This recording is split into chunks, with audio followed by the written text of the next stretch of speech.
dengan banyaknya aplikasi, dengan banyaknya media-media ya untuk mengakses layanan tadi seperti tablet ya, kemudian smartphone dan lain-lain. Tapi di sisi lain dengan investasi yang banyak, mereka juga harus ada revenue yang mereka terima in return, itu bisa dibilang sebanding. Ya.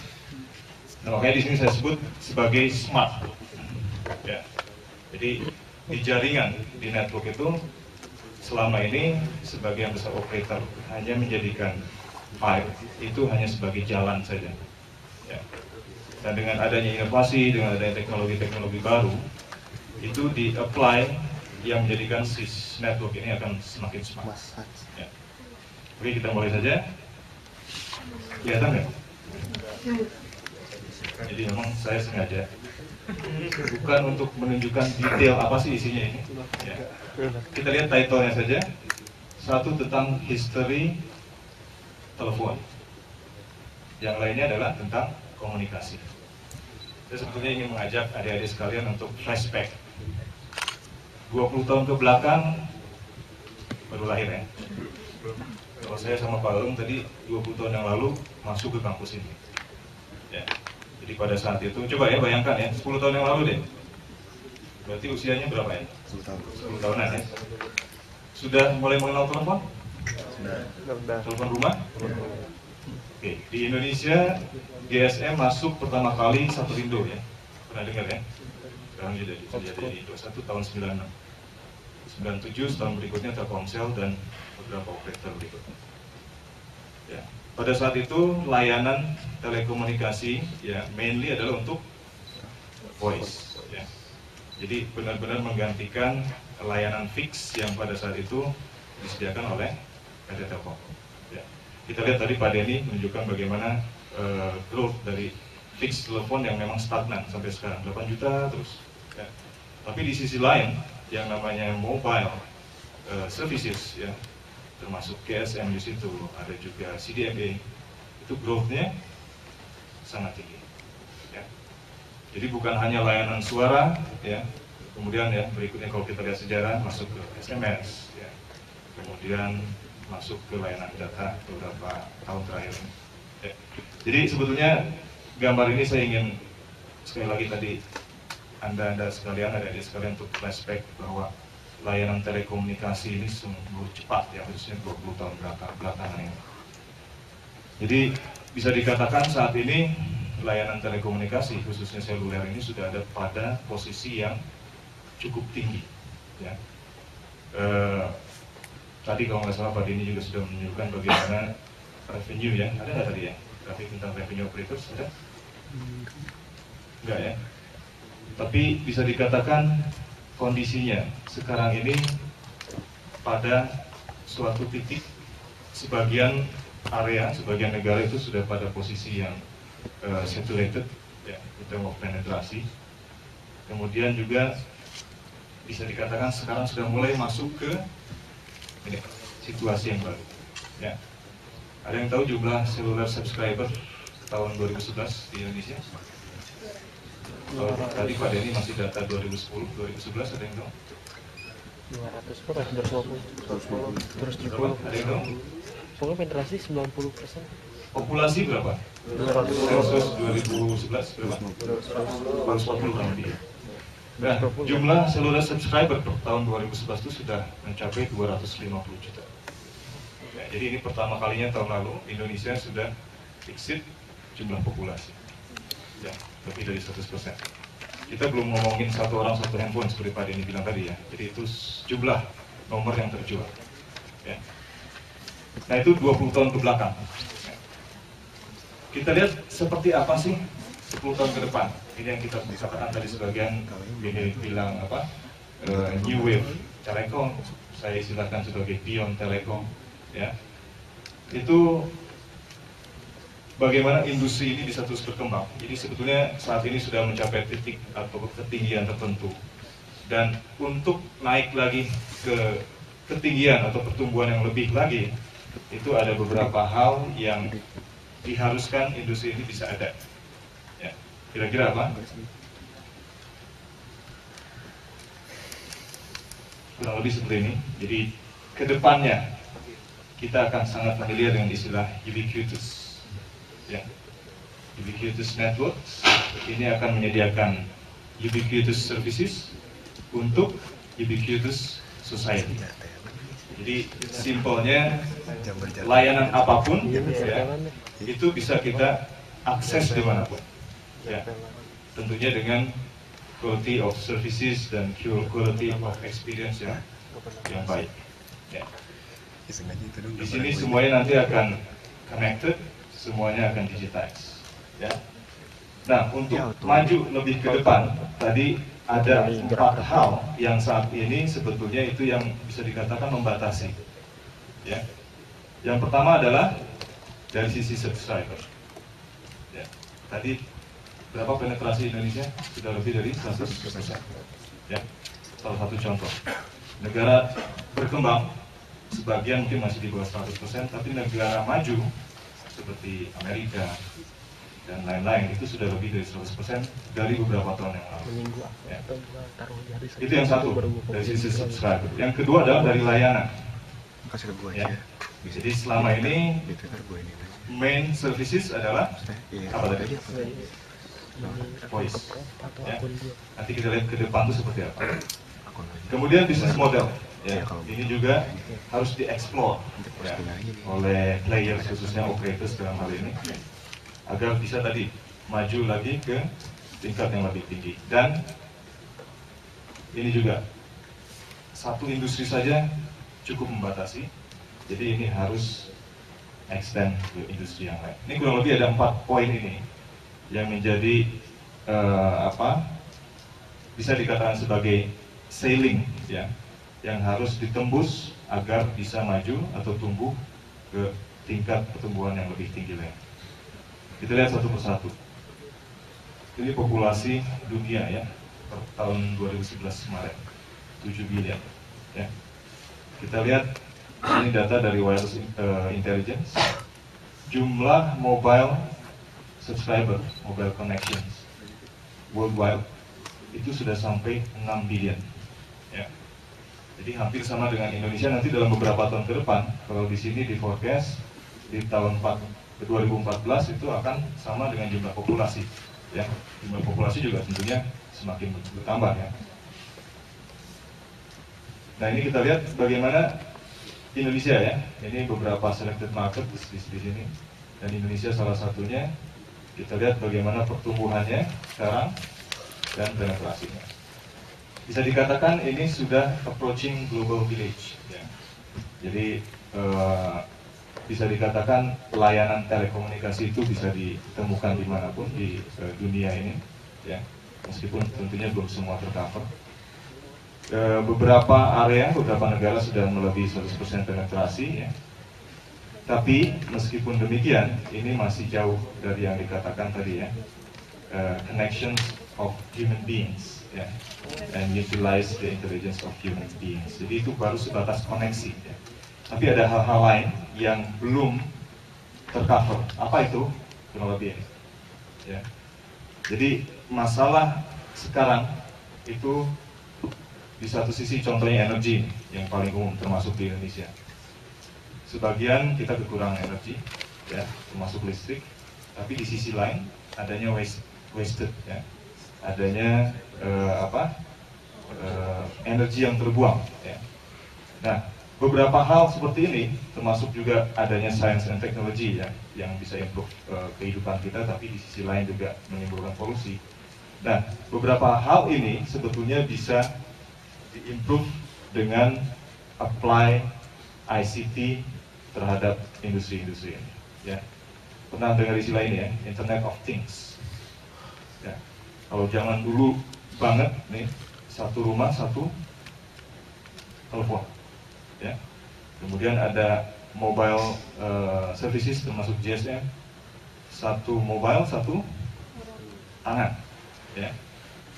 Nanti ke depannya setiap thing itu akan terhubung dengan internet. Makanya di sini disebut sebagai Internet of Things. Ya. Nah inilah yang akan menjadi potensial subscriber Jadi bukan dibatasi dengan orang lagi tadi, populasi, ya. Tapi lebih dari itu, things. Mungkin bayangannya bukan hanya benda, komputer, ya. Mungkin kamera juga nanti bisa terhubung, atau mungkin sekarang juga sudah ada. Bahkan binatang pun, kasarnya ini, binatang ternak misalkan, ya, kita ingin tahu, kita bisa tanam chip, ya, ke dalam binatang tersebut, kita bisa tahu suhunya, ya, kondisinya, misalkan sakit atau tidak, itu memungkinkan ke depan. Dan saya yakin sekarang pun sudah ada. Nah, itu yang disebut dengan Internet of Things. Jadi pembatasan dari jumlah populasi manusia itu ke depannya ada potensial subscriber yang disebut dengan IoT ini, atau nama lainnya juga bisa dikatakan sebagai M2M, ya, mesin to mesin, banyak interpretasi sebenarnya, man to mesin to mesin to man, dan lain-lain. Intinya M2M ini kurang lebih Internet of Things tadi. Ya. Jadi ini satu poin tadi, pembatas dari sisi subscriber itu dengan adanya IoT ini menjadikan potensi yang besar. Ini di forecast tahun 2020, perbandingan antara populasi manusia dengan IoT tadi itu 1 banding jadi 6 billion dengan 30 billion, dengan 50 billion, ya. Jadi ada potensi di sini kurang lebih ada 60 billion IoT di 2020. Itu yang pertama. Yang kedua adalah layanan yang sekarang kita lihat bagaimana revenue dari voice, ini yang abu-abu ya, itu terus turun, ya. Ini terus turun. Kita lihat juga dari grafik yang lain, ya. Voice ini secara global ini bisa dikatakan stagnan dan cenderung turun. Tapi di sisi lain, layanan data di sini terus meningkat, ya. Jadi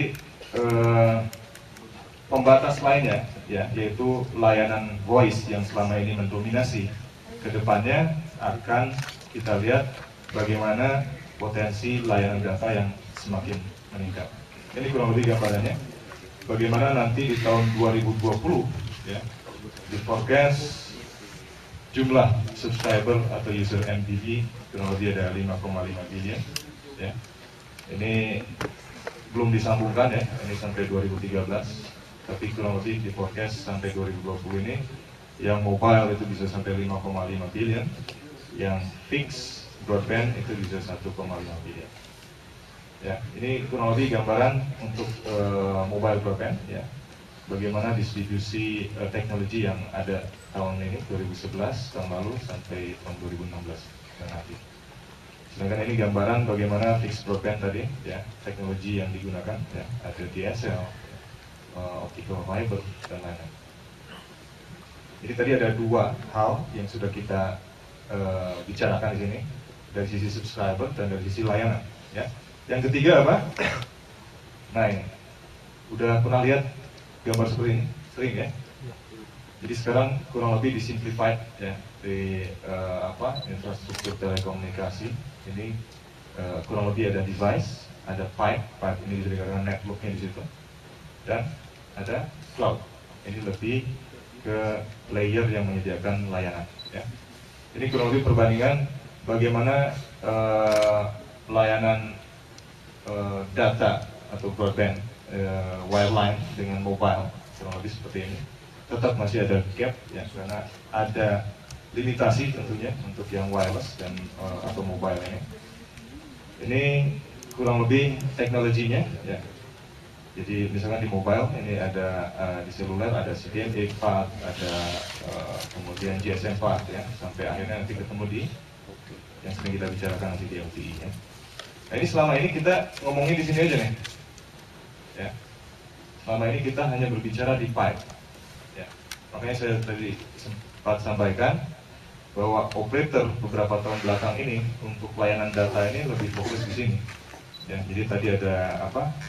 Ada istilah investasi terus, ya, tiap tahun lebih dari 50%, tapi revenue yang didapat itu tidak sebanding karena hanya berbicara di sini, ya.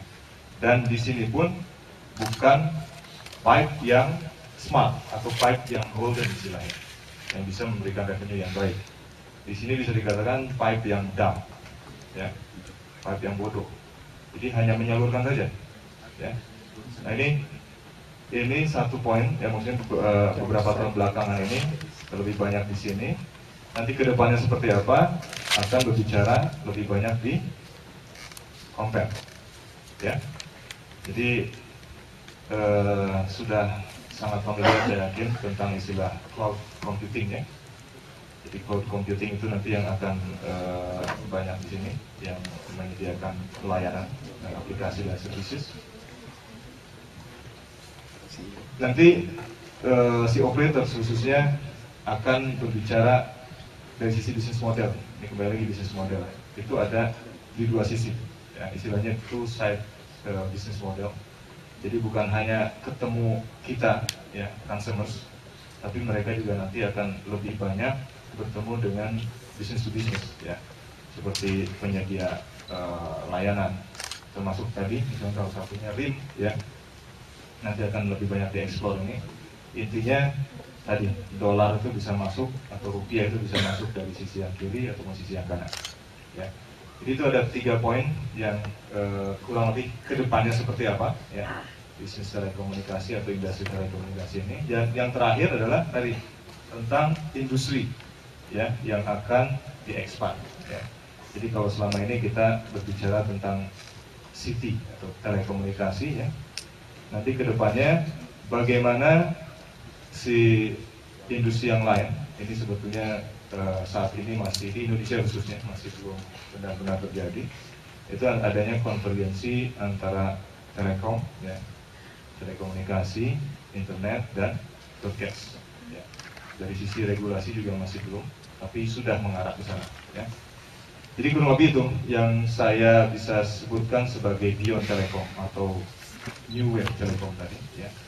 Jadi pembatas-pembatas tadi harus bisa dilewati ya oleh players di industri ini agar bisa naik ke level atau growth yang lebih tinggi nanti. Ada yang bertanya nggak kira-kira? Bisa kapan aja ya, bisa interrupt kapan aja ya, jadi nggak usah menunggu sampai terakhir nanti. Ada yang bertanya? Oke, kalau tidak ada, saya masuk ke bagian kedua. Ke bagian kedua, yaitu ini penutupnya kurang lebih ya. Jadi 10 tahun ke depan, jadi tadi patokannya mungkin 2010 ya, 2010 itu ada new wave ataupun beyond telekom itu ada pergeseran ya, atau melewati tadi ya, dari people to machines ya, tadi 50 billion connection ya, IoT. Kemudian dari layanan voice ke data, ya, ini sudah mulai beberapa tahun kebelakang ini dan akan terus tumbuh. Yang ketiga adalah tadi dari pipe ke content, ya. Jadi bukan hanya berbicara tentang pipe, tapi juga mulai masuk ke konten. Di sini bagaimana cloud computing, ya, dan beberapa industri juga bisa masuk, industri IT, ya, industri telekomunikasi juga sudah bisa masuk di sini. Dan terakhir tadi masuknya ke industri yang lain ya. Seperti di sini sampai digambarkan semua media nanti ya itu akan menjadi online ya. Dan di forecast kurang lebih ada 750 juta connected TV users di tahun 2020. Dan ini semua nanti yang akan mewujudkan apa yang disebut sebagai digital society atau ubiquitous society tadi. Ya, di mana semuanya terkonek, ya, everything is connected dan juga everything is digitized. Kurang lebih seperti itu. Nah, ini kita lihat sebetulnya foundations ya dari yang tadi yang kita sebut sebagai digital society adalah broadband. Ya. Jadi broadband ini akan involve di 4 hal tadi itu. Ya. Mulai dari apa tadi Internet of Things ya, kemudian layanan data, kemudian industri yang baru ya, ICT, kemudian tadi satu lagi apa, masih ingat? IoT sudah, voice ya, data sudah, industri ICT sudah, satu lagi Pak, micro content yang business model ya.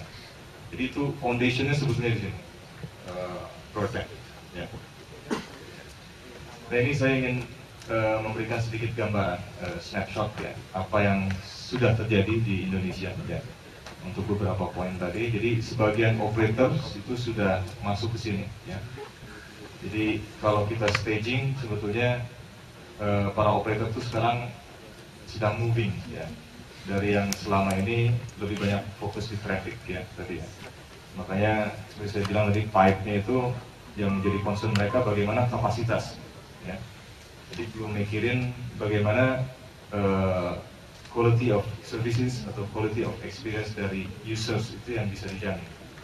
Tadi Pak Denny sempat bilang berapa? 256, insya Allah ya. Jadi benar-benar belum bisa di assure ya. Jadi ini kurang lebih seperti ini. Sudah mulai masuk ke network modernization. Jadi sebagian operator sudah mulai memfiberkan jaringannya ya. Juga sudah meng-IP-kan jaringan transportnya, termasuk juga network elements-nya. Kemudian sebagian sudah network sharing ya. Jadi kalau adik-adik sempat baca di beberapa berita itu beberapa operators itu sudah mulai B2B untuk membicarakan network sharing ya.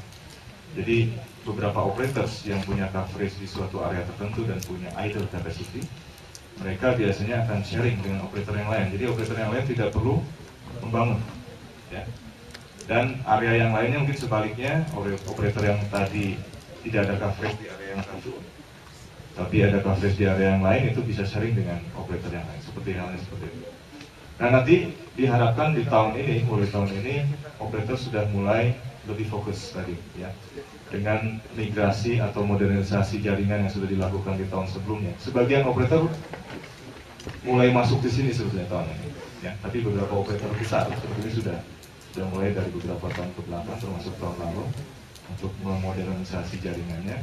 Sebetulnya ini untuk mempersiapkan ya, era broadband yang benar-benar broadband ya. Bukan hanya istilah broadband, tapi benar-benar broadband, quality of services-nya, quality of experience-nya benar-benar di-assure. Dan tentunya nanti akan siap-siap menyambut ini datangnya apa? LTE ya. Kalau tadi Pak Pratik ya, katanya quote-unquote komplain, mereka sudah siap untuk deploy jaringan LTE, cuman dari sisi regulasi ya. Nah, saya sendiri dengan adanya situasi seperti ini belum bisa jualan ya. Vendor kan jualan ya, jadi kita belum bisa jualan BTS. Sebetulnya siap, dari sisi teknologi sudah siap. Nah, kurang lebih stage berikutnya adalah dari sisi experience ya, bagaimana meng-assure experience ya kepada end users ya. Dan nanti stage berikutnya adalah lebih ke value ya. Nanti di sini operator tuh benar-benar akan setelah tadi ya QoS, QoE di assure, nanti operator tuh benar-benar akan tidak seperti sekarang ya.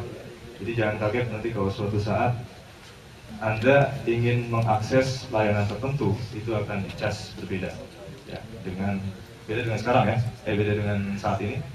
Jadi Anda berlangganan tadi ada yang berapa bulan BlackBerry ya, berapa puluh ribu untuk sekian bulan ya. Anda mau akses layanan apapun nggak masalah ya, ada pembatasan nggak? Nggak ada kan? Dan nanti jangan kaget suatu saat operator akan menaruh, sudah mulai sebetulnya. Tadi Pak Denny juga sempat bilang, besok ada kemudian boleh ditanyakan, Excel sudah mulai menghilangkan unlimited ya.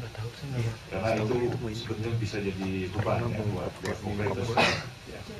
Jadi bisa dikatakan Excel adalah salah satu operators yang cukup inovatif. Pernah dengar istilah slogan mereka 1, 2, 3, 4? Ada yang pernah dengar belum? Nanti pertanyaan itu ya. Jadi 1, 2, 3, 4 itu satu dalam hal quality. Nomor satu di quality, double revenue, ya, 2 kali revenue dalam 3 tahun dengan 4 kali subscriber. Nah, kebayangkan jumlah pelanggan Excel sekarang 45 juta. Kalau dikali 4 berapa? Dalam 3 tahun. 180 kurang lebih. Nah, kalau kita masih mengandalkan tadi populasi itu mungkin nggak?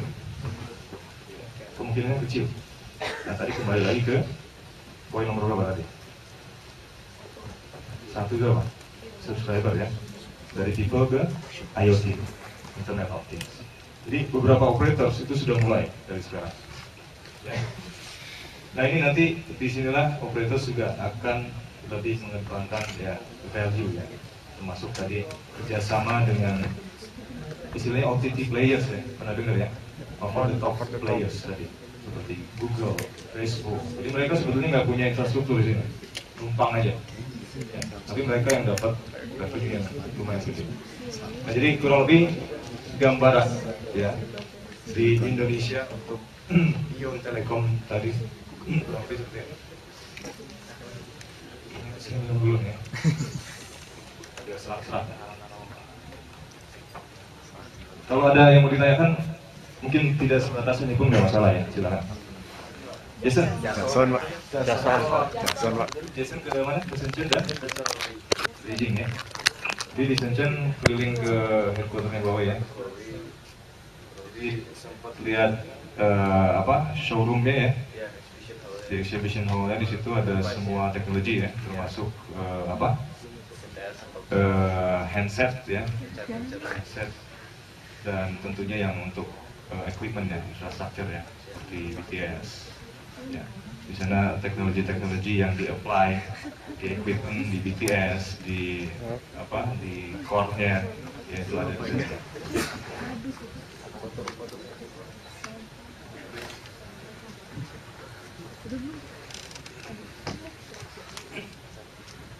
Oke, kita lanjut lagi. Ada yang mau ditanyakan nggak kira-kira sampai tadi bagian pertama? Ya. Jadi tadi ada beberapa key message sebetulnya dari bagian pertama itu tadi bagaimana sekarang yang namanya industri telekomunikasi itu bergerak ya. Sebagian mengatakan itu sebagai new wave, sebagian kita istilahkan sebagai beyond, ya, beyond telekom. Jadi 4 poin tadi yang saat ini sebagai sailing pembatas yang akan segera ditembus untuk masuk ke pertumbuhan dari industri ini lebih lanjut. Oke, kita masuk ke smart ubiquitous broadband. Ya. Jadi sebetulnya ini keywordnya di smart. Ya. Kalau broadband saya yakin sudah banyak yang membicarakan ya. Kemarin Pak Pratik sudah juga ya.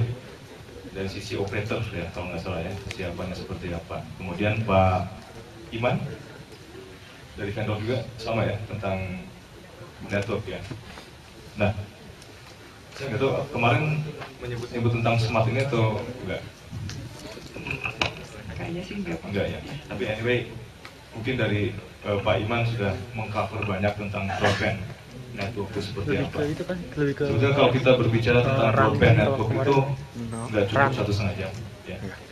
Apalagi kalau kita sudah mulai fokus mau di FBB atau di MBB. Ya. Nah, saya coba ambil jalan tengah ini. Jadi nggak terlalu fokus di FBB, nggak terlalu fokus di MBB. Tapi saya lebih fokusnya di sini. Ya. Karena concern kita tadi yang saya sampaikan di awal, operator ini, ya kalau operator revenue-nya turun terus, yang kena impact siapa? Vendor pasti. Kita juga pengguna, ya. Tadi masalah QoS, ya, QoE, ya, yang tadi 256 kbps, insya Allah itu, ya. Itu kita juga, ya. Karena mereka kan invest terus ke operators, ya. Tapi di sisi lain revenue-nya nggak naik seperti yang diharapkan, ya. Tapi justru cenderung turun, seperti itu. Nah itulah makanya pada kesempatan ini saya ingin meng-highlight di sisi smart ya. Jadi kira-kira si operator ini ya agar tetap bisa memberikan layanan broadband kepada kita semua ya sebagai consumers ya, sebagai end users. Tapi di sisi lain mereka juga bisa terus ya membangun jaringannya, memaintain jaringannya, terus menyediakan layanannya dengan inovasi-inovasi. Ya, itu sebetulnya inti dari smart broadband. Ini ada beberapa poin yang akan saya percepat ya tentang bagaimana sih consumer demand sekarang. Ini dari sisi fixed usage habit ya. ini high bandwidth, tapi di sisi lain medium bandwidth tapi banyak. Di sini kan banyak. Ya, kita lihat tadi grafik yang forecast tadi 5,5 billion di sini di 2020, 1,5 billion subscriber di fixed broadband. Ya. Ada lagi nih tambahannya. Tadi yang apa? Yang poin pertama tadi, yang beyond telecom itu apa? IoT ya. Jadi semua devices nanti akan terhubung. Ya. Inilah yang akan mengubah istilahnya the game di sini. Ya. Inilah sebetulnya yang diharapkan sebagai ubiquitous broadband. Dimanapun, everything is connected, everything is digitized. Ya. Kemudian bagaimana sih kita nih orang-orang online itu banyak sekali ya aplikasi. Saya yakin yang paling populer, ada yang nggak punya Facebook account di sini? Ada nggak? Ada ya, saya yakin ada. Minimal satu orang satu account ya. Ada account palsu juga mungkin. Twitter mungkin sebagian yang punya, doyan main sebagian game enggak. tuh biasanya punya Tapi banyak. kurang lebih inilah apa? Satu juragan bocor. Makanya sekarang ada istilah Solomo ya, pernah dengar nggak? Solomo kan ya? Bukan so tau. Ya. Solomo itu social network, ya. Location based, ada nggak di sini location based? Foursquare. Nggak kelihatan ya? Ada nggak Foursquare di sini? Ya kurang lebih seperti Foursquare dan mobile. Jadi ini beberapa aplikasi yang memang populer ya, Solomo tadi. Kemudian bagaimana customer value proposition-nya di sini? Di sini fix ya. Saat ini sebagian menggunakan DSL base ya, ada DSL, VDSL dan lain-lain, PON. Kemudian di mobile, 2G, 3G, LTE segera masuk. Sebetulnya di beberapa negara lain sudah masuk lebih awal, 2-3 tahun yang lalu. Hanya di kita saja belum. Dan in between ada Wi-Fi ya. Nah di industri telco sekarang juga sudah mulai populer istilah Wi-Fi offload ya. Jadi ini sebetulnya untuk mengalihkan ya traffic yang seharusnya di carry oleh 2G, 3G atau LTE network ya. Cuman masalah tadi kapasitas itu memasuki area tertentu di mana ada Wi-Fi itu dialihkan ya untuk layanan data. Jadi Wi-Fi offload seperti itu. Dan mungkin tadi Pak Dev juga sampaikan di Indonesia ini terlalu banyak operator sebetulnya. Ya. Jadi setiap operator itu punya alokasi spektrum yang sangat kecil-kecil. Yang otomatis capacity yang bisa di-offer ke kita itu terbatas. Dan ada beberapa teknologi yang di-apply untuk apa istilahnya meminimize tadi ya atau mengurangi masalah-masalah yang menjadi salah satunya masalah capacity. Oke, kemudian ini beberapa poin lain ya, seperti masalah utility ya. Ini di sisi kita ya. Jadi seberapa besar ya aplikasi-aplikasi ini digunakan, kemudian seberapa lama ya, dan kemudian konten apa saja nih yang banyak diakses oleh kita semua. Ini key message-nya, sebetulnya nanti kita akan masuk di akhir baru tahu kenapa ini seperti ini ya. Saya nggak akan touch dulu di sini. Oke, tadi dari sisi kita ya, dari sisi consumer. Kemudian, nah ini menarik nih, seperti yang saya sudah sampaikan di awal tadi. Ini nih yang jadi masalah operators. Jadi pernah lihat kurva ABC ini nggak? Pernah lihat ya? Jadi bagaimana si bandwidth itu akan terus meningkat, ya. Tadi aplikasi, ya. Kemudian apa lagi? Misalkan kita kebutuhan untuk layanan video, ya, yang membutuhkan bandwidth lebih tinggi. Kemudian layanan lainnya itu tentunya akan membuat kebutuhan bandwidth yang akan terus meningkat. Ini nggak bisa ditahan ya, akan terus meningkat seperti ini. Ya. Ini yang B-nya nih. Di sisi lain apa? ARPU, ya. ARPU ini apa? Average revenue per user ya, jadi revenue ya untuk operators. Ini cenderung seperti ini, bahkan cenderung menurun ya. Kalau membicarakan voice saja ini sudah menurun, ya. Tapi karena sudah mulai introduce layanan data, ini sedikit terangkat. Tapi sekali lagi ini tidak sebanding dengan ini nih, cost yang harus di invest oleh operators tadi ya. Nah, di sisi lain challenge-nya seperti ini ya. Tadi kenapa bandwidth bisa terus naik? Itu smartphone ya, itu punya karakteristik yang berbeda dengan telepon-telepon biasa ya, dari sisi signaling dan lain-lain. Itu juga sebetulnya menjadi beban ke jaringan ya. Kemudian ada aplikasi ya yang semakin beragam. Ya, game juga bisa online ya, game membutuhkan bandwidth yang lebih tinggi. Dan ini nanti network yang akan meng-carry ini juga akan semakin bervariatif ya. Nah, ini membandingkan saja bahwa ekspektasi kita ya sebagai mobile users itu tentunya tadi sempat lihat grafik ini ya, perbedaan teknologi yang di FDD dan MDD ya. Tetap MDD lebih tinggi karena memang karakteristiknya seperti itu dibandingkan yang wireless karena ada limitasi dari sisi teknologi. Tapi tentunya experience yang kita expect ya dari MDD itu at least bisa sama, gitu ya, bisa sama atau kalau bisa exceed. Nah, ini buat operators hitungan ARPU sudah nggak bisa valid lagi. Jadi kalau ada yang tahu ARPU rata-rata di Indonesia berapa?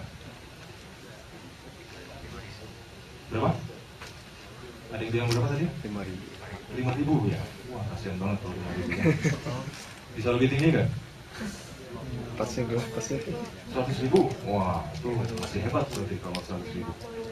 Itu sudah mendekati area 20.000-an ya, per orang per bulan ya. ARPU itu average revenue per user ya. Jadi in average seluruh ini blended itu campuran antara prepaid dan postpaid. Postpaid biasanya masih lebih tinggi, 100.000-an ya, beberapa operator ya. Tapi yang namanya prepaid itu sangat rendah. Jadi kalau di blended, kalau digabung tadi angkanya muncul cuma 20.000-an ya. Jadi bisa dibayangkan ya, dengan investasi yang rata-rata kurang lebih operators ada yang spend sampai 1 billion ya, 1 billion US dollar dalam 1 tahun ya. Itu hanya menerima ARPU yang tadi berapa? Cuma 20.000-an ya, per orang. Tentunya dikali pelanggan ya, berapa juta. Tapi intinya di situ ARPU sendiri sudah bukan jadi patokan ya bagi operators. Jadi bukan suatu base matrix di sini untuk mendrive bisnis ya. Ini beberapa operator mengatakan seperti itu juga ya. Ini operator-operator besar di United States, di Amerika. Kemudian kondisinya saat ini adalah seperti ini ya. Jadi billing package-nya itu bisa berbeda-beda ya. Untuk smartphone di sini bisa, untuk mobile broadband-nya ada, untuk wifi-nya ada, jadi bisa layanan voice, SMS, data dan lain-lain. Mobile device juga seperti ini, laptop seperti ini, fixed devices seperti ini, kurang lebih seperti itu. Jadi di sini ada perbedaan ya, billing package yang bisa di-offer ke jenis-jenis pelanggan tersebut. Nah, dari sisi operator, kembali lagi ini dari sisi operator ya, bagaimana mendefine customer value? Pertama adalah dari sisi produk ya, jadi kontennya itu unique, localized, dan targeted ya. Kemudian ini mungkin ini yang paling penting ya buat kita ya, price tentunya, harga ya. Tapi kalau adik-adik kira-kira prefer mana nih? Bayar seperti sekarang nih, misalnya layanan data ya, sekian 10.000, tapi tadi nggak bisa dijamin ini QoS atau QoE, dibandingkan nanti misalkan untuk beberapa layanan, misalkan karena kita sering download video ya, atau TV mobile, itu harganya bisa lebih tinggi tapi bisa dijamin. Kira-kira pilih yang mana? Nggak ada pilihan ketiga ya, nggak ada pilihan ketiga, harga murah tapi dijamin. Ya. Jadi antara dua pilihan itu kira-kira mana? Tentunya sesuai dengan kebutuhan kita ya. Kalau kita hanya cuman browsing ya, hanya ngecek tadi apa, Facebook gitu ya, itu nggak perlu bandwidth yang terlalu tinggi ya. Tapi dibandingkan dengan kita misalkan tadi ya, layanan video yang banyak seperti itu, TV mobile nanti ke depan, itu saya pribadi melihat wajar ya kita membayar lebih untuk mendapatkan yang lebih baik, lebih bagus. Ya. Kemudian delivery ya, experience yang tadi yang lebih personalized, ya. Kemudian lebih simple, ada value added-nya di sini. Jadi kurang lebih customer value itu dilihat dari 3 sisi ini, dari sisi produknya, transactions, dan experience. Ya. Nah, kita masuk ke, tadi sudah ada gambaran ya. Tadi dari sisi kita, ya, dari sisi consumer seperti apa challenge-nya atau perubahannya.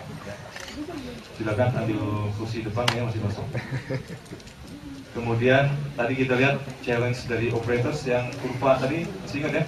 ABC ya. Jadi kalau sering-sering ketemu teman-teman dari Huawei itu akan sering ketemu kurva tadi, ABC ya.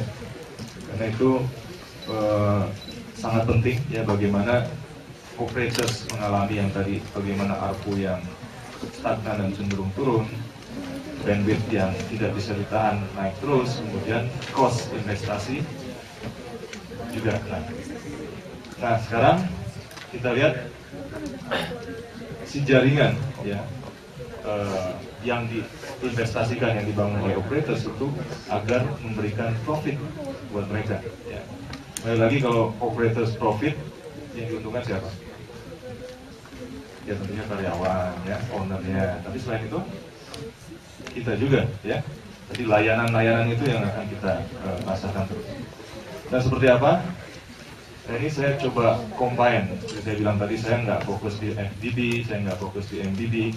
Tapi ada satu hal di sini.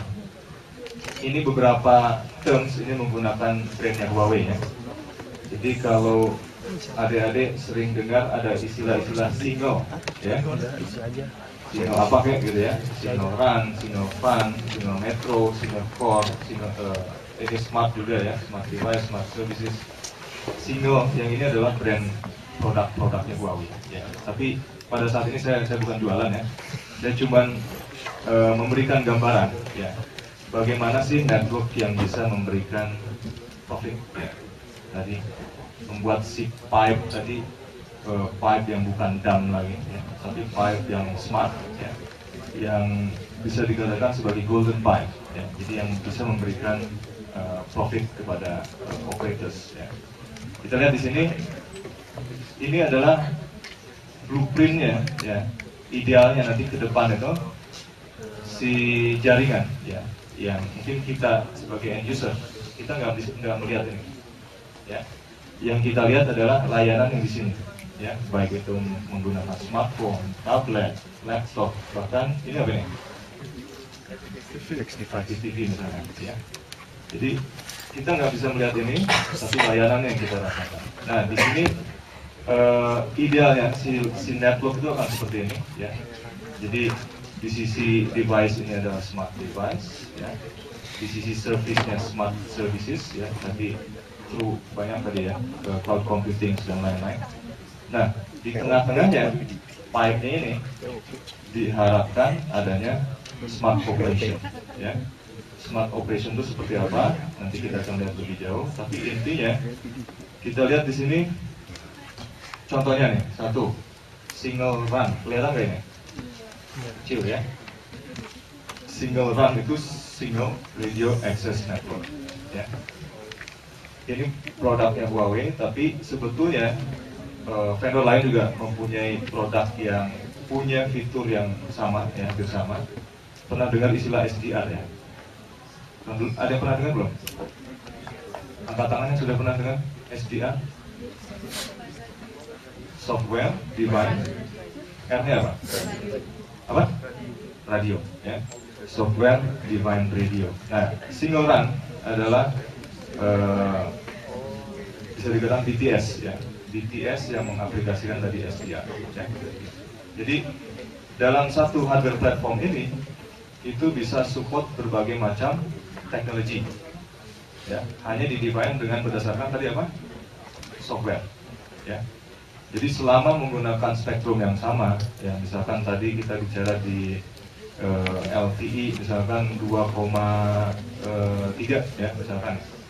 Sekarang spektrum yang available untuk LTE, TDD, time division dari 2,3 itu kita bisa menggunakan BTS ini.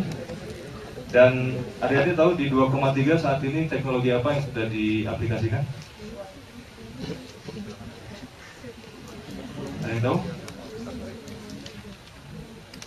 Wah, kayaknya jarang baca ini. Kebanyakan Facebook ya. Pernah dengar WiMAX ya? WiMAX itu beberapa tahun lalu 2009 ya, government kepada ini tadi itu auction untuk beberapa operators untuk beberapa zona atau region itu menggunakan 2,3. Saya ingin mengilustrasikan tadi sekarang sebagian operator sudah menggunakan 2,3 untuk teknologi WiMAX ya.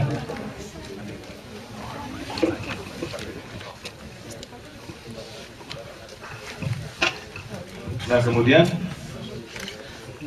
2,3 ada yang tahu berapa megahertz spektrum bandwidthnya yang available? Tadi lihat di slide pada ini nggak? Ini baru pulang kuliah ya? Ya. Nah ini senang nih kalau saya lihat langsung duduk di depan. Karena nggak ada tempat lain. Bisa kita lihat antusiasmenya ya. Tapi nggak apa-apa, nanti kalau mau bertanya nggak terbatas di materi ini. Ya, silakan selama saya bisa jawab langsung saya akan coba jawab, kalau enggak saya akan bawa sebagai PR. Ya, kembali lagi ke single run ya. Jadi ini platform BTS ya yang bisa mengaplikasikan beberapa teknologi dalam hardware yang sama ya. Nah ini adalah salah satu contoh bagaimana si operator tadi ya yang sudah menginvestasikan di jaringan ini bisa di-ensure bagaimana mereka untuk migrate ya, atau evolve jaringannya dari satu teknologi ke teknologi yang lain ya. Jadi misalkan sekarang nih kita ambil contoh yang lain, misalkan Telkomsel misalkan ya, Tekno kemarin misalkan mereka sudah, nah ini pertanyaan lagi nih, saya senang bertanya soalnya. Telkomsel punya spektrum di spektrum mana aja ya mereka beroperasi sekarang? 2G dan 3G 900, 1800 dan 2,3 salah? 2,1 ya. 2,1 ada berapa megahertz? Untuk Telkomsel ya, kita bicara praktiknya ya kemarin. Ada 10 MHz ya, ada 2 blok ya. Nah misalkan nih, ini saya langsung ke contoh ya aplikasi. Saat ini untuk 3G UMTS ya, misalkan Telkomsel menggunakan single run ini di 2,1 ya.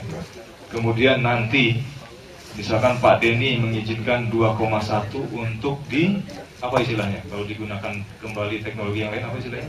Reforming ya. Di spektrum yang sama, single run ini cukup mengupgrade softwarenya saja. Ya. Jadi lupakan dulu istilahnya ya, tapi semua vendor punya ya produk-produk seperti ini, teknologi seperti ini. Bagaimana si BTS dengan satu hardware platform itu bisa mengaplikasikan berbagai macam teknologi ya. Selama spektrumnya sama, itu radio unitnya ya. Punya gambaran ya BTS itu terdiri dari apa ya? Ada baseband unit, ada radio unit ya. Nah radio unit itu selama spektrumnya sama, misalkan tadi di UMTS 2,1 di-upgrade ke LTE 2,1, radio unit nggak perlu di-upgrade, nggak perlu diganti ya. Cukup dengan software update. Tadi istilahnya apa? SDR ya, software defined radio. Ini adalah salah satu cara ya bagaimana inovasi tadi memberikan jaminan ke operators ya. Karena tadi cost C-nya itu ya. Dengan smooth evolution berpindah dari satu teknologi ke teknologi yang lain. Yang C tadi itu bisa tingginya nggak terlalu tinggi, bisa di minimize. Ya. Itu salah satunya. Kemudian ini ini di BTS ya, di yang lain pun sama. Kita lihat ini ilustrasinya seperti ini. Jadi kondisinya sekarang ada seperti ini, ya. Ini berbagai macam teknologi, GSM, 2G ya, 2.5G, 3G, 3.5G, kemudian 4G, WiMAX dan lain-lain ya. Ini untuk fix. Kemudian ada masuk ke layer berikutnya, apa nih disebutnya istilahnya? Di transport ya. Ya, ada agregator di sini. Kemudian di sini ada apa nih istilahnya? Controller ya. Buat BTS ataupun Node B ataupun di Node B di sini. Ya. Ini kondisinya seperti ini. Bagaimana ini di evolve ke yang tadi, yang idealnya network seperti apa? Ya. Nah ini tadi RNC ya. Single run tadi. Jadi beberapa BTS itu ya, ada 3G BTS, 2.5G, 3G, 3.5G itu bisa dalam satu platform. Ya. Kemudian ini di sisi BTS, ini di sisi controllernya. Ya. Kemudian ini untuk fixed access ya, kalau tadi radio access ya, ini fixed access. Jadi untuk misalkan untuk DSLAM, untuk OLT, ini yang sebelumnya separate, itu bisa dalam satu platform yang sama juga. Ini untuk tadi di sisi servisnya ya, ada BIRAS, ada DDSN, itu dan apa line-line ini bisa masuk dalam satu box yang disebut Unified Gateway. Ya. Kemudian ada lagi ini untuk database ya. Ini Unified, ini yang serving node dulu. Baru ini adalah yang untuk database ya. Nah ini sebetulnya solusi atau inovasi yang meminimize kurva C-nya tadi ya, kurva C-nya. Kemudian ini untuk transportnya ya, di fiber, kemudian PON ya, dan lain-lain itu bisa juga digabung dalam satu box platform ya. Semoga kembali lagi menjadi network yang ideal ya, network yang ideal untuk membantu operators tadi agar bisa menjadikan networknya lebih smart ya. Jadi tadi yang saya bilang tadi single tadi ya, itu menjadikan fleksibilitas ya, simplicity, kemudian cost. Nah, ini yang saya bilang tadi kurva C ya. Jadi fleksibilitasnya tadi ya, dari sisi itu berbagai arsitektur teknologi, berbagai layanan, kemudian dari sisi operasi ya, itu lebih mudah, ya, lebih centralized. Kemudian ini yang paling penting untuk cost-nya, sudah sering dengar istilah TCO. Jadi mohon maaf kalau ada term-term di industri yang belum familiar, tolong langsung ditanyakan aja. Ada yang familiar dengan TCO ini apa? Total cost of ownership. Jadi operators ya itu membeli perangkat itu tidak hanya berpikir berapa harga perangkat itu pada saat mereka beli, ya. Tapi mereka juga harus berpikir bagaimana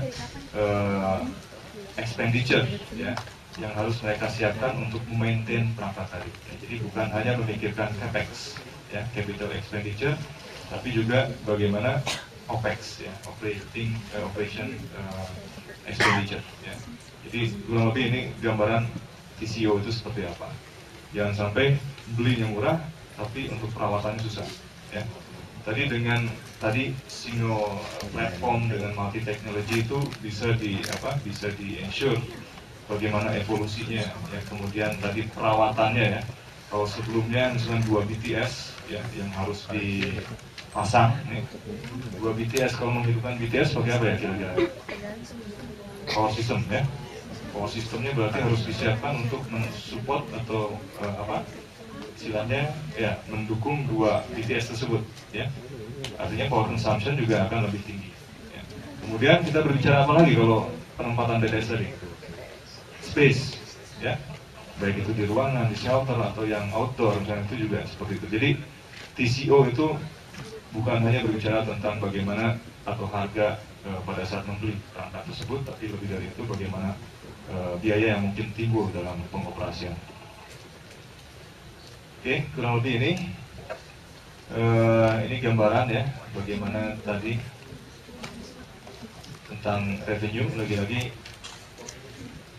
smart network itu seperti apa, smart ubiquitous broadband itu seperti apa, dan diharapkan seperti apa.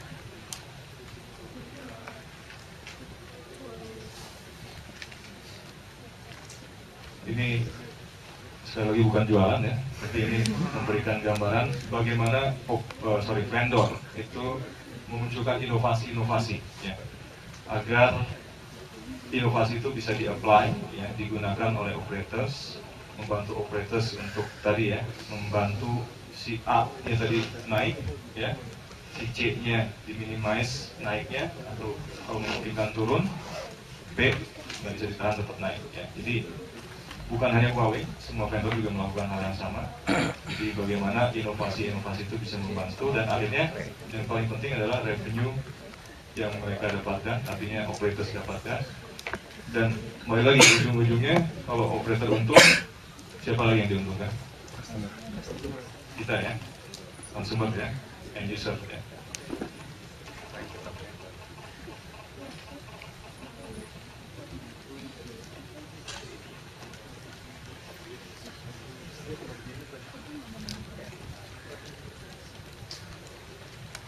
Jadi ini yang tadi revenue dari voice dan SMS saja cenderung turun, tapi dengan adanya servis-servis yang baru ya, inovasi-inovasi yang baru, ini akan diharapkan bisa naik kembali ya.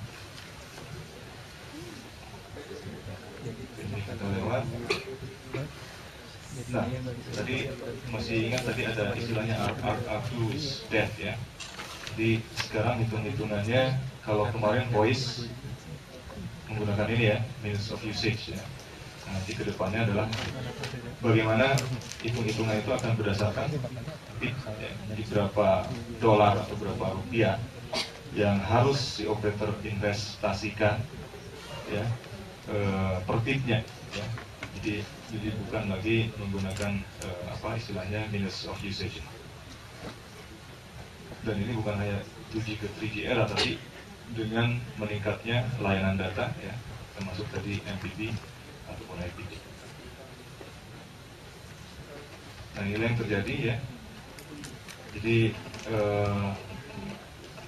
ada sebetulnya revenue yang berpindah ya, istilahnya ya, yang bukan hanya saja dinikmati oleh operators ya. Jadi kalau kita lihat sebetulnya seperti kurang adil ya. Di operators itu menginvestasikan uangnya untuk membangun jaringan ya, membayar spectrum fee, itu bukan biaya yang murah ya. Tapi di sisi lain ada pemain-pemain lain yang juga menikmati revenue ya dari layanan yang mereka sediakan ya. Nah, inilah sebetulnya yang menjadi concern ya dari operators juga, dan kita dari vendors itu menawarkan tadi opsi-opsi berupa inovasi ya, bagaimana si network itu biar bisa lebih smart ya, dan agar pipe itu tadi bisa menjadi golden pipe. Nah, ini yang saya bilang tadi, bagaimana Excel sudah mulai menerapkan ya, tidak ada lagi unlimited ya, karena unlimited tadi itu tadi bisa membebani ke jaringan. Dan itu sudah mulai lebih awal di operators di luar ya, termasuk di United States, di Amerika. Nah, ini perbandingan bagaimana ya layanan voice, mobile data, dan fixed data ya, dari sisi billingnya seperti apa, prepaid atau postpaid ya, dan beberapa komen.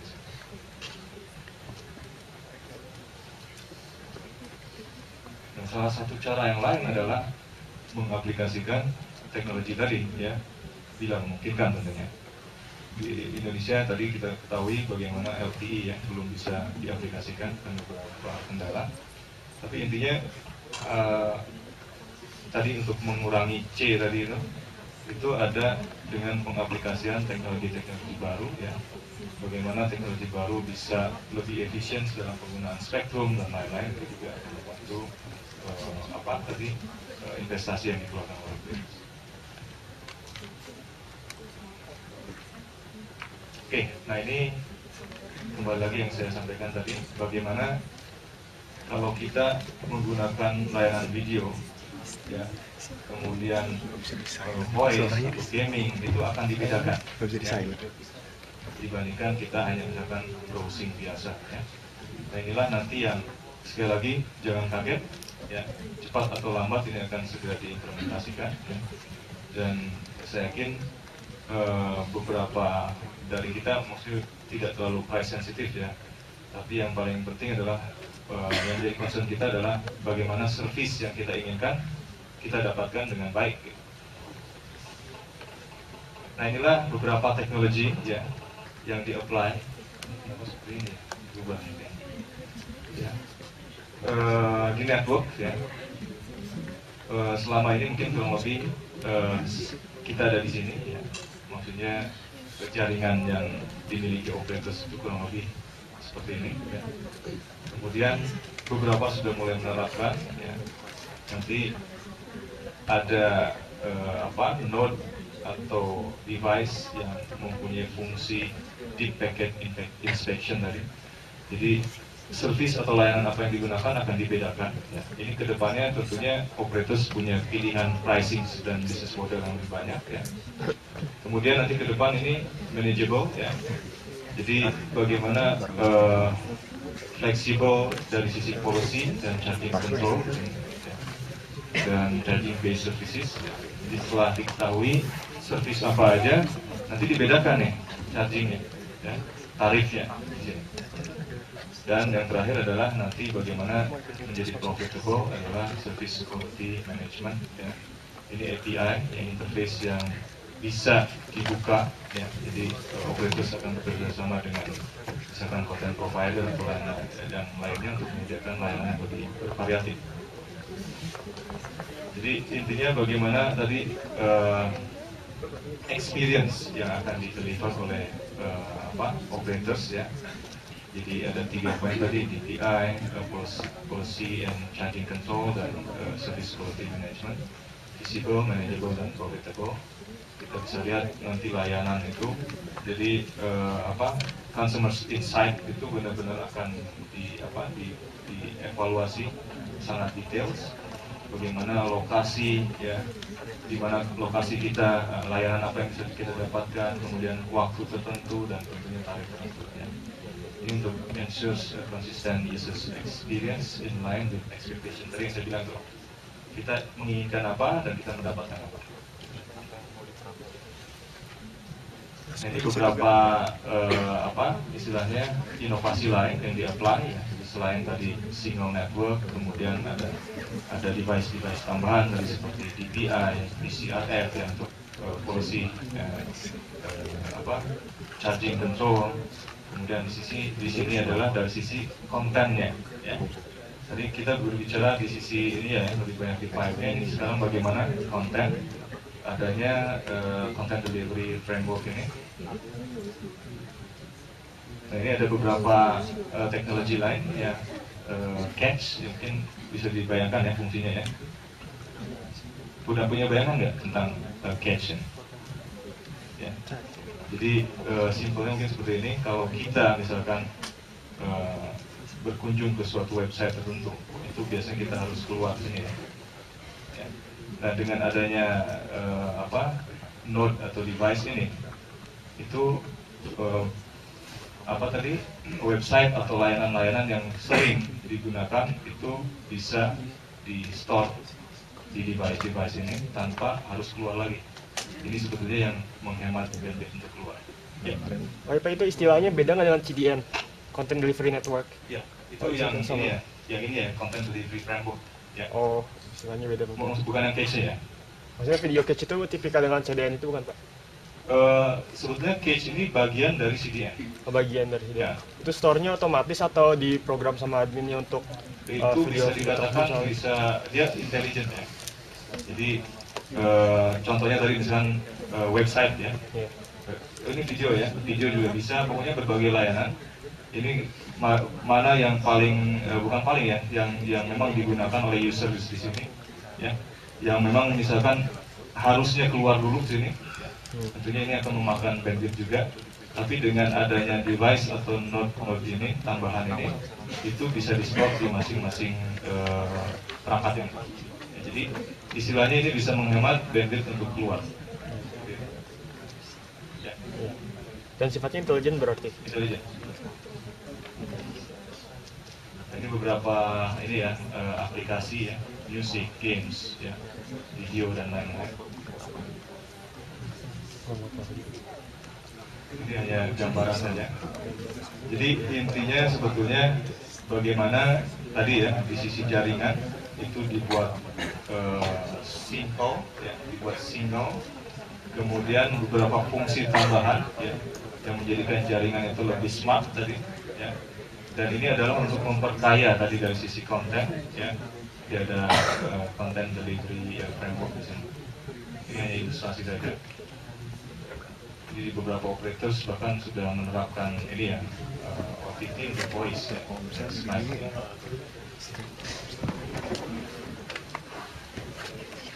Kalau di kita mungkin masih belum ke arah sana, tapi mungkin suatu saat akan ke arah sana. Ini locations, kemudian ini layanan TV dan lain-lain.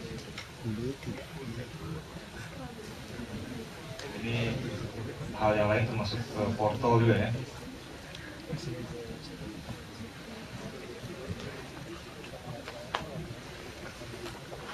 Jadi bagaimana Unified Services Portal tadi, Unified UC, ya, Unified Media, Unified Entertainment, Unified Services. Jadi ini beberapa contoh ya bagaimana menyelipkan iklan. Ya.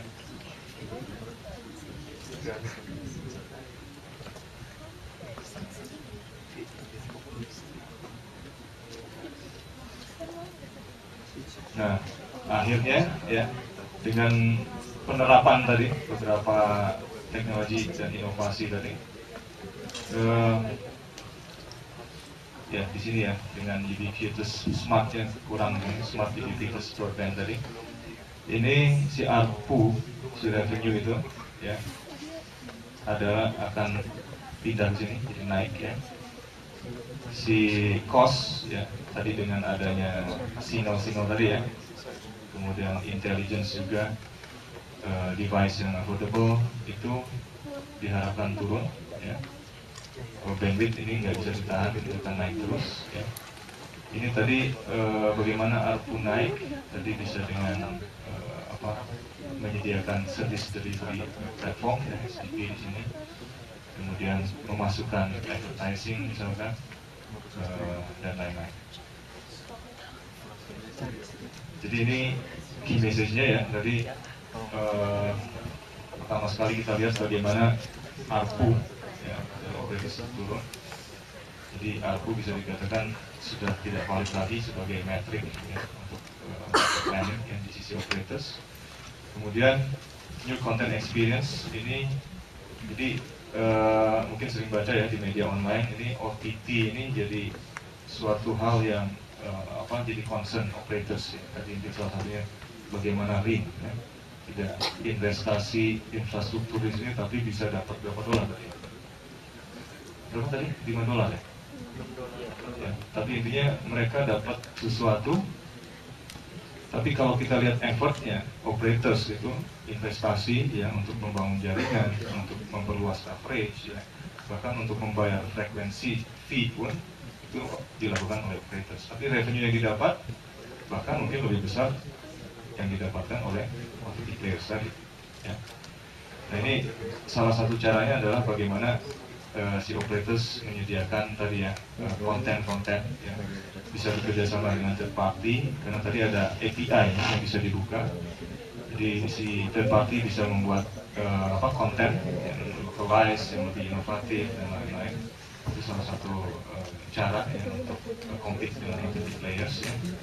Kemudian tadi ya research on ubiquitous service across multiple devices. Jadi bukan hanya smartphone, bisa tablet juga, bisa laptop, ya, bisa TV bahkan tadi. Kemudian, nah ini ya diperlukannya ada converge antara MDB dan FDB billing models. Tadi kita lihat berbeda-beda ya untuk device yang berbeda-beda dan layanan yang berbeda-beda. Jadi intinya kembali lagi bagian kedua ini saya ingin highlight ya broadband dari sisi yang lain. Ya kalau mungkin jaringan teknologi sudah dibahas di kemarin, mungkin saya ingin melihat dari angle yang lain bagaimana permasalahan yang dihadapi oleh operators yang impactnya ke kita juga ya, bagaimana experience dan services yang kita dapatkan itu kadang-kadang bisa dikatakan apa ya, kita tidak satisfied ya. Berapa bit rate atau data rate yang bisa kita dapat tidak pasti juga ya. Itu dengan adanya inovasi dan teknologi yang di-apply nanti di jaringan operators itu diharapkan si network atau si pipe tadi itu bisa lebih smart ya. Si pipe itu bisa menjadi golden pipe buat operators dan ujung-ujungnya kembali lagi ke kita sebagai end users bahwa kita bisa mendapatkan layanan yang seperti yang kita harapkan. Itu yang lebih seperti itu. Kayaknya presentasi saya cukup. Saya kembalikan ke Mbak Aulia. Mbak Aulia. Mungkin kalau pertanyaan tidak terbatas di materi ini, kalau ada pertanyaan di luar materi ini. Ya, kita masih punya waktu sekitar 15 menit. Jadi bagi yang ingin bertanya dipersilakan. Ada bertanya?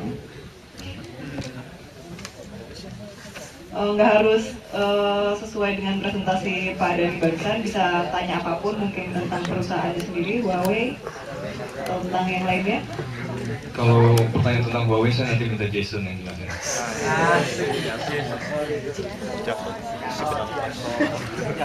Selain angkatan 2008 ada yang tadi ada yang 2011 ya? Ini yang baru datang 2009 Pak. Oh 2009. Berarti 20 tahun yang lalu belum lahir. Oh sudah ya? Jadi soalnya kita flashback dari di awal ya. Sudah lahir ya? 4 tahun lahir. 4 bulan. Jadi tadi di awal-awal kita flashback ya. 10 tahun yang lalu kalau saya masih bisa 20 tahun yang lalu sama Pak Bang. 20 tahun yang lalu kita baru masuk kampus ini Bang ya. Masih culun kan, sekarang juga masih kan. Jadi bagaimana layanan telekomunikasi itu berkembang sangat cepat 20 tahun terakhir. Tadi belum sempat lihat bagian pertama ya. Jadi ada pembatasan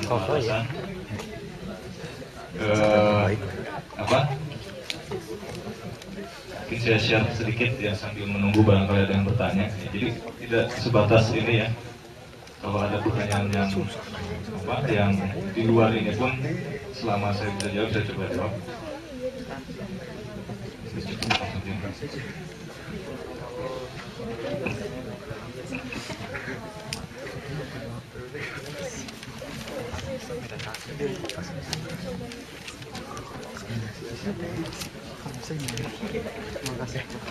Kalau mau yang berkomunikasi nanti dengan saya silakan di email. Saya sempat berkomunikasi juga sama beberapa adik-adik mahasiswa yang sama Pak Ulum juga waktu itu yang meminta masukan tentang tugas akhirnya juga. Ya. Jadi sebisa mungkin nanti saya dari industri dari vendor, bila ada materi-materi yang bisa kita share kita akan share. Ya. Jadi kembali lagi ke materi tadi. Nah ini yang saya minta tadi flashback ya 10-20 tahun ke belakang. Ini nggak kebaca kok. Saya cuma ingin nunjukin bagaimana history ya. Jadi 20 tahun terakhir ini pelayanan atau industri telekomunikasi ini sangat berkembang cepat ya. Di Indonesia GSM masuk tahun 96, 96 satu Indo, 97 Telkomsel dan seterusnya. Dan tahun lalu in term of number of subscribers ya, kita exceed populasi 240 juta kurang lebih. pelanggan seluler sudah 250 juta lebih. Ya. Ini gambaran di Indonesia. Nah ini untuk bisa berkembang lebih jauh lagi sebetulnya ada 4 poin ini ya yang harus menjadi concern. Ya. Misalkan ini ya tadi subscriber, populasi sudah bisa dilewati, jadi kira-kira apa lagi nih yang akan menjadi subscribernya layanan telekomunikasi? Ya, tadi saya secara kasarnya bisa dibilang binatang pun bisa jadi subscriber, ya. Ditaruh chip, misalkan di sapi, ya, kita ternak sapi atau kambing, si chip ini bisa menghubungkan si ternak ini ke internet, ya, bisa mengetahui suhunya, kondisinya sakit atau enggak dan lain-lain. Ya. Itulah muncul istilah Internet of Things. Jadi semua things itu bisa terhubung ke internet, ya, dan itu menjadi potensial subscriber untuk di itu semua. Jadi yang kedua, bagaimana voice layanannya sekarang sudah dari sisi revenue ya terus menurun, tapi di sisi lain bagaimana si layanan data terus meningkat. Ya. Jadi ini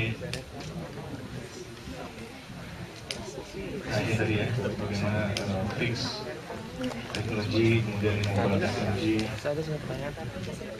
Tadi bagaimana menjadikan si operators itu ya menjadikan pipe-nya ini bisa lebih smart. Tadi ya kita sudah sempat bahas bagaimana DPI, ya, Packet Inspection, Investigation, di apply, kemudian policy and charging, control, ya, dan lain-lain. Dan tadi konten delivery ya, jadi biar bisa bersaing dengan OTT players, tadi salah satunya bagaimana membuat konten lebih variatif, lebih menarik buat end users.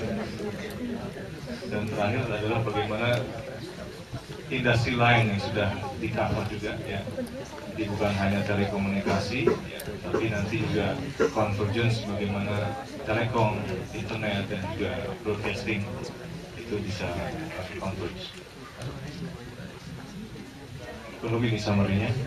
Dan bagian kedua tadi sebetulnya lebih meng-highlight dari sisi broadband network ya, agar bisa memberikan revenue yang baik kepada operators ya. Bagaimana membuat si tadi ya kurva ABC tadi sesuai yang diharapkan. Ada yang bertanya atau saya bertanya? Ya, silakan.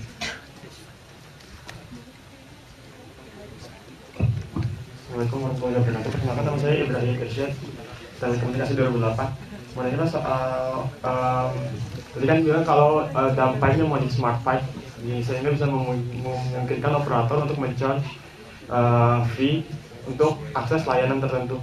Nah itu implementasinya di perangkat yang mana? Soalnya kan kalau router switch kan dia bekerja di layer 3 dan dia tidak bisa membaca aplikasi di atasnya kan. Apakah nanti misalnya di BIRAS atau di mana? Kita lihat ininya dulu ya. Dan router jaringannya ya.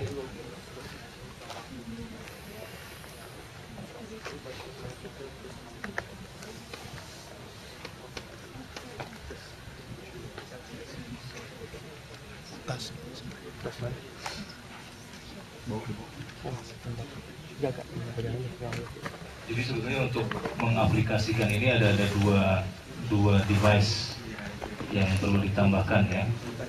Yang pertama adalah DPI-nya tadi, ya. Kemudian yang kedua adalah PCRF ya. Jadi setelah sebentar. Mana tadi jaringannya?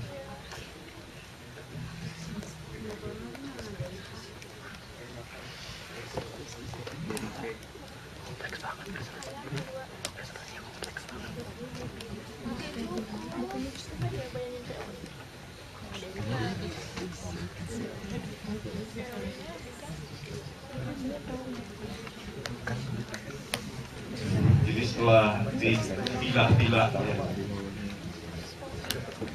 Ini masih yang single tadi ya.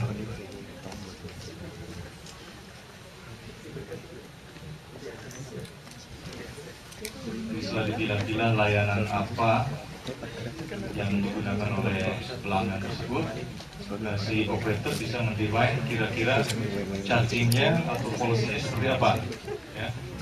Jadi di sini DPI dan PCRF di sini, jadi ada dua device tambahan. Untuk DPI sendiri itu bisa di-insert di ini untuk cage ya. DPI sudah.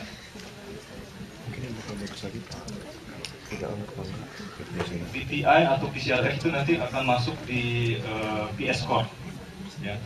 Jadi akan lebih banyak di sini. Di sini mohon maaf tidak terilustrasi ya. Tapi sebagai contoh DPI untuk perangkat Huawei itu hanya berupa satu port, ya. Jadi itu bisa diinsert di mana saja sebetulnya, karena kita menggunakan platform hardware yang sama. Ya. Sedangkan PCRF itu biasanya berupa device tambahan, jadi perangkat tambahan. Jadi di situ si operators bisa mendefine policy-nya seperti apa, ya. Misalkan untuk user tertentu, ya, layanannya apa, itu policy-nya seperti apa, charging-nya yang akan dikenakan seperti apa. Jadi itu ada nanti di PCRF. Ya. Tapi in term of tadi produk ya, DPI sendiri hanya berupa modul, itu bisa di-insert di intinya di PS Core, ya. Di package switch core, ya, itu bisa di mana aja karena platformnya sama, ya. Kemudian untuk PCRF ada tambahan apa istilah perangkat. Nanti mungkin kalau sempat saya share slide-nya, saya tambahkan untuk apa ilustrasi ya, visual tadi bagaimana DPI modul di-insert dalam node tertentu, ya. Kemudian PCRF seperti apa gambaran. Di sini terusan nggak terilustrasi dengan, bisa dibilang nggak ada di sini ilustrasi bagaimana DPI dan PCRF tadi. Mungkin sementara menjawab. Ya Pak. Ya, menjawab Pak. Oke. Misalnya waktu sebelumnya yang saya tahu fungsi-fungsi kayak gitu adanya di BIRAS kayak gitu Pak. Untuk yang ini ya. Yang autentifikasi AAA kayak gitu. Iya, di AAA itu untuk termasuk ya untuk misalkan DPI itu bisa insert di AAA. Oh, gitu. Untuk saya nggak tahu untuk vendor lain ya, tapi untuk Huawei itu untuk PS Core itu dalam satu platform. Jadi itu fungsi-fungsi itu hanya berupa modul-modul saja. Jadi misalkan fungsi tadi dengan AAA, ya. Kemudian untuk DPI itu firewall dan lain-lain itu bisa diinsert dalam modul-modul saja. Ya. Oke, berikutnya. Ya. Assalamualaikum warahmatullahi wabarakatuh. Perkenalkan nama saya Aga dari Telekomunikasi 2008. Sebenarnya saya pertanyaannya mungkin lebih bukan tentang apa yang mau jelasin, tapi mungkin tentang Huawei-nya sendiri. Yang saya tahu kan Huawei itu sebenarnya bisa dibilang pemain baru lah dalam industri ini. Tapi istilahnya perkembangan cukup pesat, bahkan mungkin kalau nggak salah masuk satu yang udah top lah di mungkin di Indonesia atau mungkin di dunia juga. Jadi saya pengen tahu sebenarnya kenapa kuncinya Huawei bisa step up sangat cepat itu sebenarnya apa? Apakah mungkin karena vendornya harganya murah dibanding yang lain atau seperti apa? Yang kedua, sebenarnya saya pengen tahu tentang apa ya? Mungkin berkarir di Huawei. Yang saya tahu alumni ITB yang misalnya angkatan 2007 ke atas tuh, terutama yang 2007 itu banyak banget sebenarnya yang akhirnya masuk ke Huawei. Sebenarnya apakah memang ini satu strategi Huawei banyak merekrut istilah fresh graduate segala macam atau gimana? Apakah memang dibuka seluas-luasnya atau seperti apa? Itu aja Pak mungkin. Terima kasih. Oke, terima kasih. Agak dari saya jawab yang kedua dulu ya. Saya terus terang agak sedikit kecewa sebetulnya. Jadi tidak terlalu banyak alumnus atau alumni dari sini yang join ke Huawei, ya. Jadi bisa dikatakan masih sedikit, ya. Beberapa yang ikut internship, kalau nggak salah ada satu orang ya, satu atau dua itu yang setelah selesai internship lulus langsung gabung, ya. Dan kita juga sudah sering sebetulnya datang ke Bandung, ya, untuk walk-in interview, ya. Mungkin saya nggak tahu juga, mungkin apa istilahnya iklannya atau sosialisasinya kurang, tapi beberapa kali, bahkan kita beberapa kali datang ke sini, ke kampus, itu kurang peminatnya. Saya juga belum tahu kenapa. Ya. Huawei sendiri membuka seluas-luasnya untuk lulusan-lulusan yang baru lulus nih, teman-teman yang baru lulus untuk bisa segera bergabung ya. Karena kita juga ada program, saya lupa namanya ya, istilahnya kalau di Ericsson fast forward, saya sendiri lupa nih di Huawei apa namanya istilahnya. Tapi istilahnya mulai fresh graduate itu akan dibina ya untuk apa? Untuk karena kita ada di technical support ya, ada juga di solution sales seperti di saya ya. Kalau di saya nggak ngomongin bagaimana cara masang BTS enggak. Jadi di saya lebih, jadi di saya ilmu telekomunikasinya atau elektronya itu masih dipakai selain jualan ya, kan ada salesnya tadi ya. Jadi KPI kita bukan hanya dolar tadi ya, tapi kita juga bagaimana satisfy customer dengan solusi-solusi teknisnya ya. Jadi mudah-mudahan dalam waktu dekat kita juga akan, ini diperkirakan lulus kapan ya yang 2008? Tahun ini April ya bulannya. Sudah lulus? Oh Juli ya. Juli sama? Oktober. Oke, kita lihat mudah-mudahan kita Juli sebelum atau sesudah wisuda kita datang ke sini. Kita akan adakan lagi walk-in interview. Mudah-mudahan nanti pas datang lagi ke sini banyak yang berminat ya untuk bisa bergabung dengan Huawei. Nah ini menyambung ke pertanyaan pertama tadi. Huawei sendiri saat ini bisa dikatakan posisinya antara 1 dan 2 ya, sebagai telecom solutions provider ya. Jadi in terms of revenue antara Ericsson dan Huawei itu nggak jauh beda ya. Di Indonesia mungkin bisa dikatakan sudah mulai di nomor 1 ya, in terms of revenue kita sudah lebih dari 1,35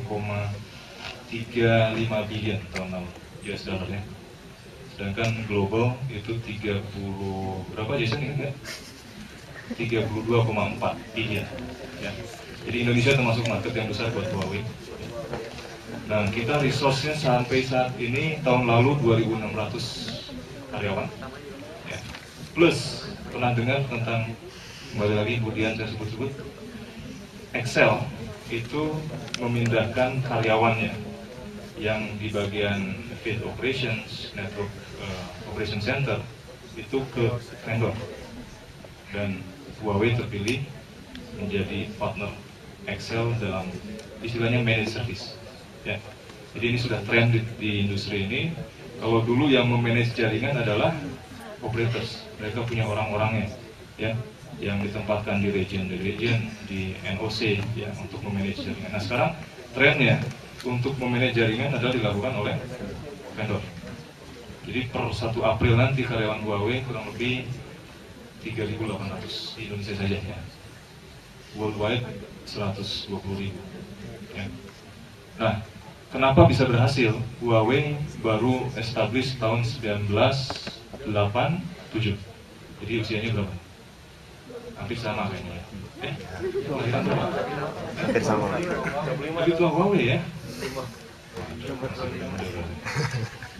Jadi 1987 kalau kita bandingkan Ericsson, pernah dengar Belex ya? Ya, Belex itu dulu R&D-nya Lucent ya. Sekarang Lucent gabung dengan Alcatel Lucent. Itu usianya udah lebih dari 100 tahun. Apalagi kita ngomongin Siemens, di Indonesia aja udah 100 tahun Siemens. Siemens sekarang gabung dengan Nokia. Nah dibandingkan dengan Huawei yang baru establish 1987, kita awalnya hanya sebagai distributor PBX ya. Dalam waktu 1 tahun sudah bisa produce PBX-nya sendiri. Jadi bisa dibayangkan kuncinya apa kira-kira di sini? Apa? SDM untuk research, R&D ya.